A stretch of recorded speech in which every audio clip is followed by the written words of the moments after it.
भगवान शिव के 10 शक्तिशाली उपदेश जो आपके जीवन को हमेशा के लिए बदल देंगे। भगवान शिव ने अलग अलग अवसरों पर माता पार्वती को कई पाठ पढ़ाए। भगवान शिव ने माता पार्वती के साथ जीवन के 10 महान पाठ साझा किए जो हर इंसान के लिए आवश्यक हैं और उनका पालन करना चाहिए और बिना असफल हुए उनका पालन करना चाहिए।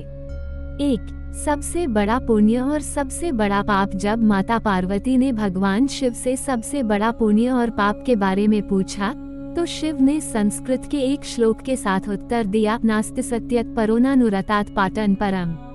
अर्थात मनुष्य का सबसे बड़ा गुण आदरणीय और सदा सच्चा रहना है, जबकि सबसे बड़ा पाप बेईमानी करना या ऐसे कृत्य का समर्थन करना है।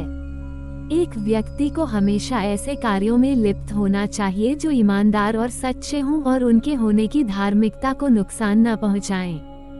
2. अपने प्रलोभनों को मत सुनो। जब माता पार्वती ने भगवान शिव से सभी कष्टों का कारण पूछा तो भगवान शिव ने पार्वती से कहा कि प्रलोभन ही सभी कष्टों का एकमात्र कारण है।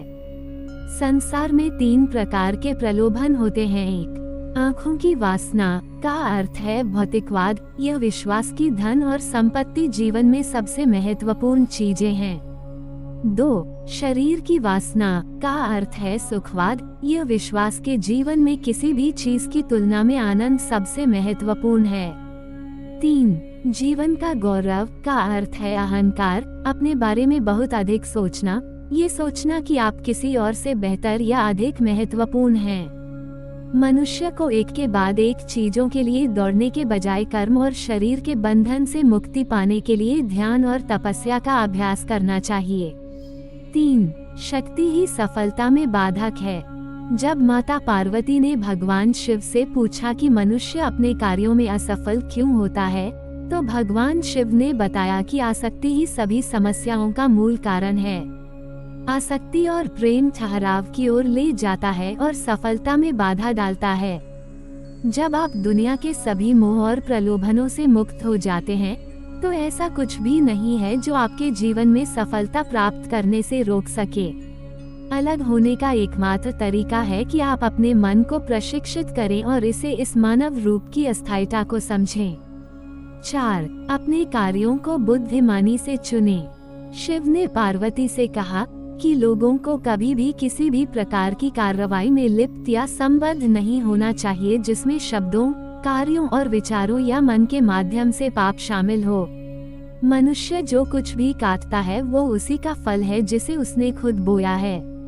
उसका भाग्य उसके कार्यों का परिणाम है। इसलिए एक व्यक्ति को इस बात का बहुत ध्यान रखना चाहिए कि वे अपने जीवन और कार्यों को कैसे चुनते हैं।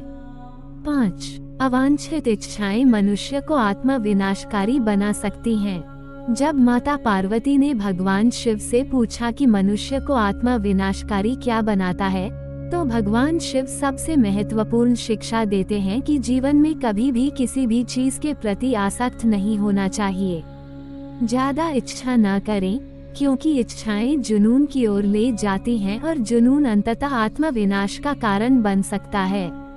अवांछित इच्छाएं मनुष्य को आत्म विनाशकारी बना सकती हैं।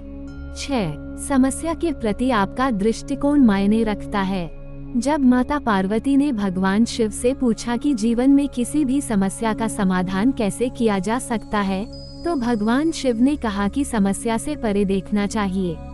समस्या कोई समस्या नहीं है, लेकिन समस्या के प्रति किसी के दृष्टिकोण से फर्क पड़ सकता है। हमें अपने दिमाग को समस्या के समाधान के बारे में सोचने के लिए पर्याप्त समय देना चाहिए और सभी पहलुओं से स्थिति को समझना चाहिए। इसलिए शांत रहें और समझ से समस्याओं को दूर करें। 7. अहंकार बुद्धि को नष्ट कर देता है। जब माता पार्वती ने भगवान शिव से पूछा कि वह क्या है जो मानव बुद्धि को नष्ट कर देता है, तो भगवान शिव ने बताया कि अहंकार मानस बुद्धि को नष्ट कर देता है। बहुत अधिक अहंकार आपको जिद्दी बनाता है और जब आप जिद्दी होते हैं तो आप दूसरे लोगों की नहीं सुनते हैं या उनकी सलाह लें। वे लोग जो आपसे बेहतर जानते हैं और शायद अधिक अनुभवी हैं। आपका अहंकार संभावित रूप से आपकी सफलता में बाधा बन सकता है और यदि आप किसी भी प्रकार के मार्गदर्शन को अस्वीकार करते रहते हैं तो आप खो सकते हैं। भगवान शिव हमें अहंकार के बिना जीवन जीने का उपदेश देते हैं, क्योंकि अहंकार कहीं नहीं जाता है, लेकिन ये आपको स्वयं से दूर ले जाता है। 8. भौतिकवादी सुख अधिक समय तक नहीं रहता है। जब माता पार्वती ने भगवान शिव से पूछा कि वास्तविक सुख क्या है और किस प्रकार का सुख अधिक समय तक रहता है और क्या नहीं, तो भगवान शिव ने बताया कि खुशी से जीना इस बात पर निर्भर करता है कि हम अपने आंतरिक जीवन में कैसे हैं, हमारे विचार, भावनाएं, विश्वास और इच्छाएं। आध्यात्मिक आयाम होने का अर्थ है आंतरिक शांति की अनुभूति, मन की शांति और हृदय में शांति दोनों। उन्होंने कहा कि भौतिक सुख अल्पकालिक है। यदि आप भौतिकवादी नहीं हैं, तो आप जीवन में कुछ भी नहीं खो रहे हैं। भगवान शिव के शरीर पर लगी राख इस बात का प्रतीक है कि जीवन में सब कुछ अस्थायी है। 9. एकाग्र मन के लिए ध्यान का अभ्यास करें। जब माता पार्वती ने भगवान शिव से पूछा कि एक केंद्रित मन कैसे हो सकता है, तो भगवान शिव ने कहा कि एक व्यक्ति को ध्यान का अभ्यास करना चाहिए। बहुमुखी स्थितियों से निपटने के दौरान एक ध्यानपूर्ण दृष्टिकोण के साथ वह उन्हें शांत दिमाग से संभालने में सक्षम होगा और विषय के बारे में बेहतर स्पष्टता होगी। 10. समय दुनिया की सबसे कीमती चीज है। भगवान शिव को महाकालेश्वर के नाम से भी जाना जाता है, समय के महान देवता। जब माता पार्वती ने भगवान शिव से पूछा कि दुनिया की सबसे कीमती चीज क्या है, तो भगवान शिव ने बताया कि समय ही समय है, दुनिया की सबसे कीमती चीज। इसलिए किसी को भी यह कीमती चीज देने से पहले बहुत सावधान, चयनात्मक और दृढ़ निश्चय होना चाहिए।